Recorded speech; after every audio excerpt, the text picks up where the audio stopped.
एकदा माझ्या यूट्यूब चॅनलवर तुमच्या सगळ्यांचं हार्दिक स्वागत आहे. तर आज आपण चाललेलो आहोत किल्ले रायगड येथे आणि काय काय दाखवणार आहे ते ह्या व्हिडिओमध्ये तुम्ही नक्की बघा. व्हिडिओची वेळ स्किप करू नका, कंटिन्यू बघत राहा. सो स्टे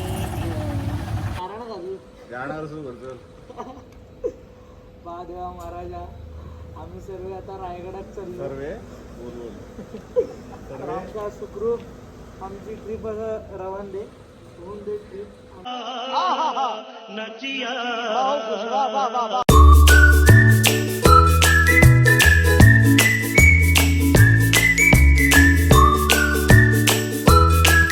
छान असं पैकी आता आम्ही नाश्ता करतो आणि त्याच्यानंतर आपण पुढे कंटिन्यू करूया.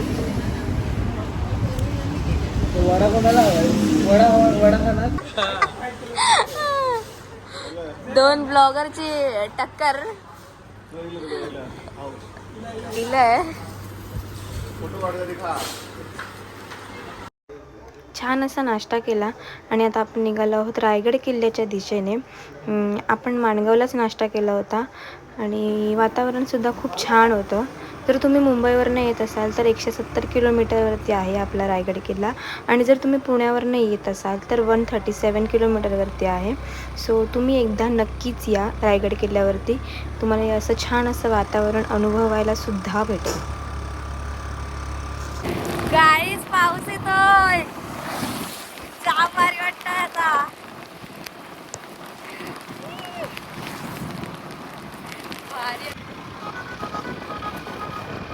मागे पाऊस होता आणि आता इथे पुढे ऊन आहे. तर वातावरण बघा कसं आहे, थोडंसं बदल आहे वातावरणामध्ये, पण खूप भारी वाटतंय. सो आता आपण पहिले तर जाणार आहोत जिजामाता समाधीजवळ. जिजामातेचं आपण दर्शन करणार आहोत, त्याच्यानंतर आपण पुढे जाणार आहोत. सो एन्जॉय करूया.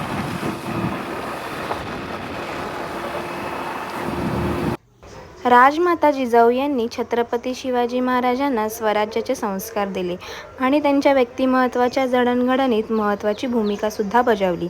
शिवाजी महाराजांच्या राज्याभिषेकानंतर अवघ्या काही दिवसांनीच म्हणजेच 17 जून 1674 रोजी जिजाऊ यांचे निधन झाले.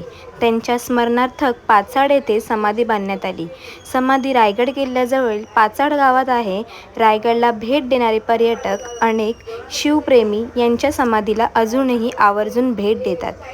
समाधी परिसर शांत व सुंदर असून ऐतिहासिकदृष्ट्या अत्यंत महत्त्वाचा मानला जातो. येथे जिजाऊंचा पुतळा आणि समाधीचे स्मारक पाहायला मिळते.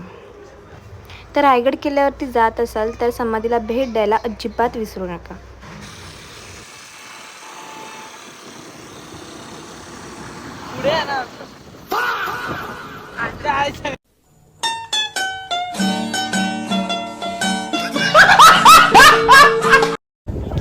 किल्ले रायगड आपण पोचलेलो आहोत आणि आपल्याला गडावरती जाण्यासाठी 3 मार्ग आहेत: नाणे दरवाजा, चित्त दरवाजा आणि रोपवे. माझ्या पायाला थोडीशी इंजुरी असल्यामुळे मी आणि बबलीताईने आम्ही रोपवेच रेफर केलं स्वतःसाठी आणि रोपवेची तिकीट ही आम्ही ऑनलाईन बुकिंग केली होती आधीच 2 दिवस आधी. सो रोपवेची तिकीट आहे 375 2 वे, म्हणजे येऊन जाऊन 375 आपल्याला पे करायचे आहेत आणि बुकिंग तुम्ही ऑनलाईनच करा. तिकडे गेल्यावरती खूप वेटिंग असते आणि आपल्यासोबत जे काही सवंगडे होते ती लोक चित्त दरवाजावरनं गेले आहेत आणि त्यांनी काही क्लिप घेतल्या आहेत त्या आपण इथे पुढे ॲड करणार आहोत आणि गडाची माहितीसुद्धा मी ह्या व्हिडिओतून तुम्हाला देणार आहे. त्याच्यामुळे व्हिडिओ स्किप करू नका, कंटिन्यू बघत राहा. रायगड हा पूर्वी रायरीचा डोंगर म्हणून प्रसिद्ध होता. तर पहिला तर लागतो तो म्हणजे प्रवेशद्वार, महादरवाजा. खरं तर ह्या किल्ल्याची रचना यू टर्न आहे. पूर्वीच्या काळात किल्ल्यावर आक्रमण करण्यासाठी तोफा टाकल्या जायच्या. खालून तर तोफांचा मारा केला तर ह्या बुरुजावर आदळू शकतो, परंतु किल्ल्याचा महादरवाजावर आदळू शकणार नाही, कारण पूर्ण यू टर्न असल्यामुळे जोपर्यंत आपण महादरवाजाजवळ येत नाही तोपर्यंत आपल्याला महादरवाजा हा दिसतच नाही. त्यानंतर आपण थोडंसं पुढे गेल्यानंतर आपल्याला लागतं शिवकालीन असं मंदिर. जे मंदिर आहे शिरकाई देवीचे मंदिर आहे. आता आपण शिरकाई देवीचे दर्शन करूया.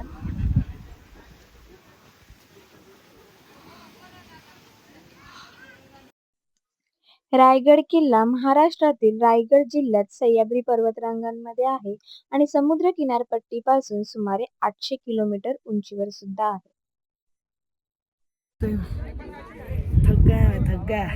ही लोक चालत आले होते आणि मी आणि बबलीताई रोपवेने आलो होतो आणि फायनली आता आपण गडावरती पोहोचलेलो आहोत आणि आता आपण जाणार होतो पहिलं तर खलबतखान्याजवळ, जिथे गुप्त जी काही माहिती भेटायची त्याची चर्चा केली जायची. सो त्या जागेवरती आपण आता जाणार आहोत. सो बघूया.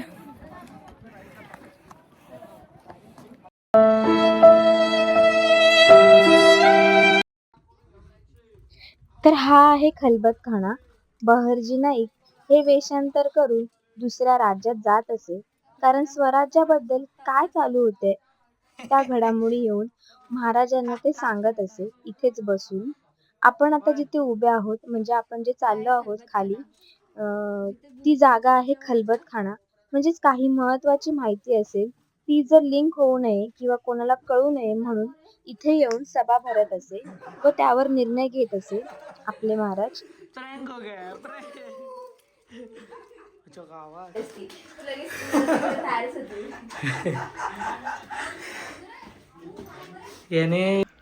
तर मित्रांनो, हा आहे नगारखाना. याची उंची 52 फूट इतकी आहे. याच जागेवर पूर्वीच्या काळी सनई चौघडे आणि नगारे वाजवले जायचे. अतिशय भक्कम बांधकाम आहे. बघाल तर ह्याची रचना गेट ऑफ इंडिया सारखी दिसते की नाही. खरं तर हा आपला नगारखाना बघूनच इंग्रजांनी गेट ऑफ इंडियाचे बांधकाम केले असावे कदाचित. पुढे समोर जे आपल्याला दिसते ती जागा आहे मंत्र्या लोकांचे वाडे. म्हणजेच पूर्वीच्या काळी मंत्र्या लोकांची घरे होती या जागेवरती. आणि त्याच्याच बाजूला जी काही जागा आहे ते आहे धान्य कोठी, म्हणजेच धान्य साठवून ठेवण्याची जागा. त्याच्यानंतर आपण पुढे गेलो आणि तिकडे होतं टकसाळ. टकसाळ म्हणजे चलन आणि नाणी तयार केली जायची ह्या जागेवरती. पूर्वीच्या काळी इकडेच नाणी आणि राजमुद्रा सुद्धा तयार केली जायची ह्या जागेवरती आणि ह्याचा वापर खाली बाजारपेठांमध्ये केला जायचा. सो हे आहे टकसाळ घर. आपण आलो आहोत राणी महलच्या इकडे. हा आहे राणी महल. म्हणजे शिवाजी महाराजांना एकूण 8 राण्या होत्या. त्यातल्या 6 राण्याच ह्या रायगडावरती राहत होत्या. आणि जी पहिली बायको होती सोयराबाई, ती राजगडावरती राहत होती छत्रपती संभाजी महाराजांसोबत. आणि जी दुसरी बायको होती पुतळाबाई, ती खालती जिजामाता समाधीच्या बाजूला राजमाता जिजामाताचं हे आहे, राजवाडा आहे. तर तिकडे त्या राहत होत्या पुतळाबाई. जसं की तुम्हाला माहितीच आहे, शिवाजी महाराजांच्या 8 राण्या आहेत. त्या 8 राण्यांची नावे सोयराबाई, पुतळाबाई, काशीबाई, सईबाई, गुणवंतबाई, लक्ष्मीबाई, सक्राबाई, सगुणाबाई. 8 राण्या म्हटल्यावर आपल्याला आश्चर्यच वाटतं की शिवाजी महाराजांना 8 राण्या कशा काय? तर ह्या मागे राजकीय पॉलिटिक्स होतं. म्हणून छत्रपती शिवाजी महाराजांनी 8 लग्न करायला लागली. कारण या महाराष्ट्रामध्ये मोठमोठे घराणे होते. मोहिते, लिंबाळकर, शिर्के, विशाळ, इंगळे, गायकवाड अशा घराण्यांना एकसाथ आणण्यासाठी महाराजांनी त्यांच्यासोबत सोयरीक जुळवली होती. कारण त्यांचे शिपाई आपल्या सैन्यात भरती व्हावे ह्याच्यासाठी महाराजांची ही युक्ती होती.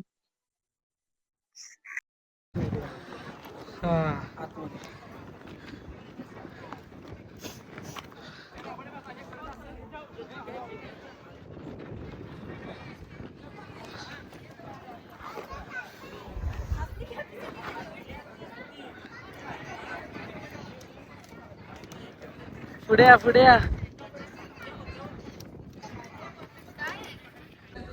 तर मित्रांनो, हा आहे राजदरबार. छत्रपती शिवाजी महाराजांचा राजदरबार याच जागेवर भरत असे.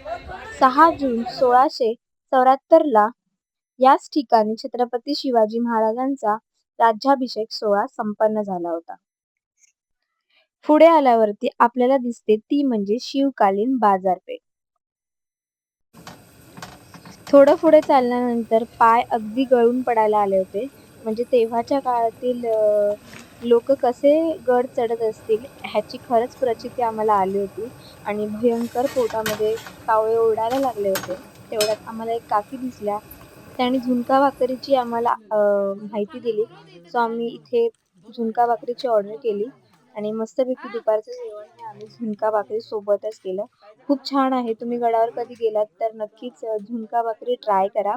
थोडीशी महाग आहे पण त्यामागे त्यांचे खूप सारे कष्ट आहेत आणि टेस्ट पण खूप उत्तम आहे.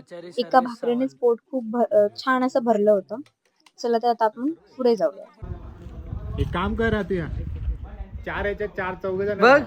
4 याच्यात 4 जण राहा.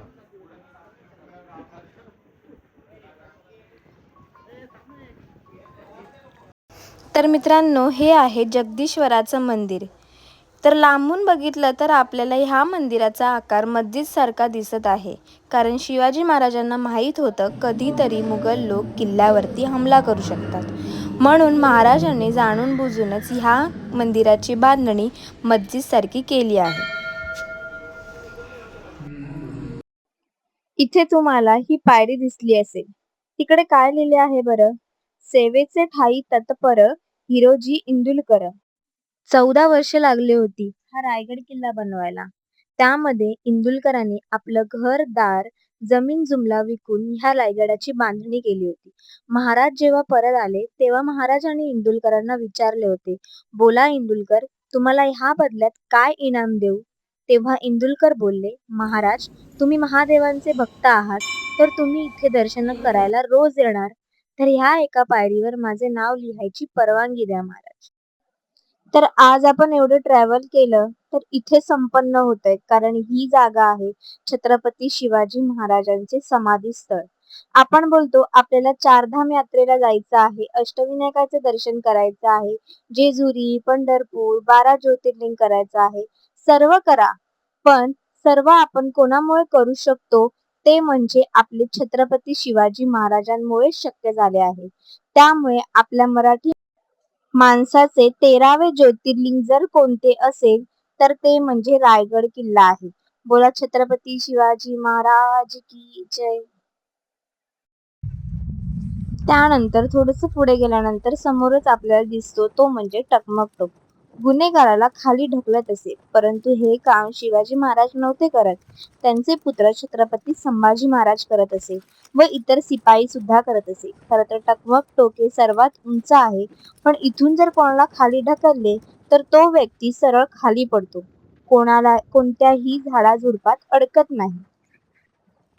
त्या काळात जो कोणी परस्त्रीच्या वाटेला जात असे किंवा स्वराज्याविषयी गद्दारी करत असे त्याचा महाराज चौरंग म्हणजेच त्याचे हात पाय कापून टाकत असे व त्याला टकमक टोकावरून खाली ढकलत असे. एवढी मोठी शिक्षा त्यावेळी महाराज ह्या जागेवरनं देत होते. खरं तर खूप छान जागा आहे. माझ्या पायाला इंजुरी असल्यामुळे मी ह्या जागेपर्यंत जाऊ शकले नाही, परंतु नेक्स्ट टाइम आपण नक्कीच जस्ट जाऊ. टकमक टोक केलंय. तर टकमक टोक कडनं एक शॉर्टकट आहे, त्या शॉर्टकटवरनं आपण डायरेक्ट अर्धागड उतरतो. सो हा रोड जरा कठीण आहे, तर मग शक्यतो इथे लहान मुलांनी आणि वयस्कर लोकांनी येणे टाळा. सो हा रोड एकदम खडतर आहे, डोंगरातली वाट आहे, तर आम्ही याच रोडने आता जात आहोत.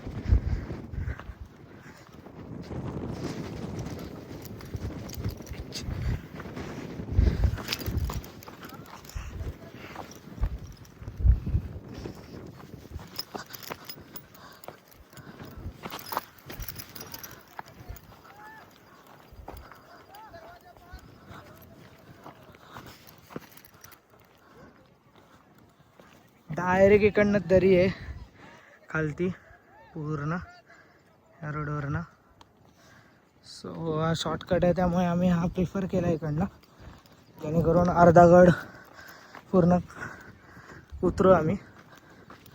सो बाकी तुम्हाला The next day. Hey guys, welcome back to my YouTube channel. हा आहे डे नेक्स्ट आणि आज आपण आलो आहोत वाळवंटला. देवीची ओटी भरण्यासाठी आलो आहोत. कधीपासूनच मला यायचं होतं, पण तो दिवस आला आहे आज नेमका. सो आज आपण देवीची मस्तपैकी ओटी भरूया आणि तुम्हाला आजची कथा थोडीफार मी सांगेनच, त्याच्यामुळे व्हिडिओ तुम्ही अजिबात स्किप करू नका, कंटिन्यू बघत राहा. So stay tune. श्री क्षेत्र वरदायिनी माता वाळवंटी देवस्थान. महाड तालुक्यातील वाळणकुंड म्हणजेच वाळणकोंडी हे काळ नदीच्या पात्रातील एक निसर्गरम्य आणि रहस्यमय ठिकाण आहे. लिंगाणा किल्ल्याच्या पायथ्याशी पंधेरी गावाजवळ स्थित या ठिकाणी वरदायिनी देवीचे मंदिर असून नदीच्या डोहातील हजारो पवित्र मासे हे या ठिकाणाचे मुख्य आकर्षण आहे. नदीच्या काठावर देवीचे जागृत स्थान आहे. आख्यायिकेनुसार सत्ययुगात या डोहाच्या पाण्यात देवीचे भव्य मंदिर सुद्धा आहे. मंदिरालाच लागून असलेल्या निसर्ग डोहात शेकडो हजारो मासे आहेत. हे मासे वरदायिनी मातेची लेकरे मानले जातात. ऐतिहासिक महत्त्व म्हणजे या परिसराला छत्रपती शिवाजी महाराजांचा सहवास लाभलेला असून येथील डोंगरांमध्ये महाराजांची निसर्ग प्रतिमा आपल्याला बघायला मिळते. नमस्कार. तर आपण ज्या प्लेसवरती उभे आहोत, म्हणजे ज्या जागेवरती उभे आहोत त्याला वाळणकोंडी असं म्हणतात. जिल्हा रायगड, तालुका महाडमध्ये वाळणकोंडी गावामध्ये ही जागा आहे. ही एक जागृत जागा आहे आणि ह्या देवीला वरदायिनी देवी म्हणून पण ओळखलं जातं. म्हणजे आपण कोणता वर मागितला तर तो इथे पूर्ण होतो. तर ह्या जागेची एक कथा आहे, ती थोडक्यात तुम्हाला मी सांगते. तर पूर्वीच्या काळामध्ये गाव होतं शिवाजी महाराजांच्या काळामध्ये. तर त्या गावामध्ये आपल्याला भांडी लागत होती. म्हणजे लग्नकार्य काय असेल, समारंभ वगैरे काय असेल तर आपल्याला भांडी लागत होती. ती ह्या जागेवरती असायची, मोठमोठी भांडी वगैरे असायची. गावकरी लोक गाराणा घालून इकडून ती भांडी घेऊन जात असे. देवीला गाराणा घालायचे आणि इकडून ती भांडी घेऊन जात होती. तर एके दिवशी असं झालं की एका घराण्यामध्ये कार्यक्रम होता आणि त्या माणसाने इकडून भांडी घेऊन गेला होता, परंतु त्याने ती भांडी इथे परत आणून दिली नाहीत. त्याच्यामुळे देवीचा कोप झाला. देवीला प्रचंड राग आला आणि देवीने ती भांडी पूर्णतः खाली घेऊन गेली. म्हणजे ही जी जागा दिसते ही पावसामध्ये पूर्ण भरलेली असते. प्रचंड इथे पाणी असतं. देवीच्या रागामुळे ती भांडी पूर्णपणे देवी खाली घेऊन गेली. असं म्हणतात की हा नदीच्या खाली देवीचं एक साम्राज्य आहे, जिकडे देवीची भांडी वगैरे आहेत आणि त्या भांड्यांचं रक्षक मासे करतात. म्हणून इथे देवीचे मासेसुद्धा आहेत. आता ऊन आहे जास्त, त्याच्यामुळे आपल्याला मासे नाही दिसणार, परंतु कधी तुम्ही इथे आलात तर नक्की व्हिजिट करा या प्लेसला. खूप छान जागा आहे ही आणि थँक्यू.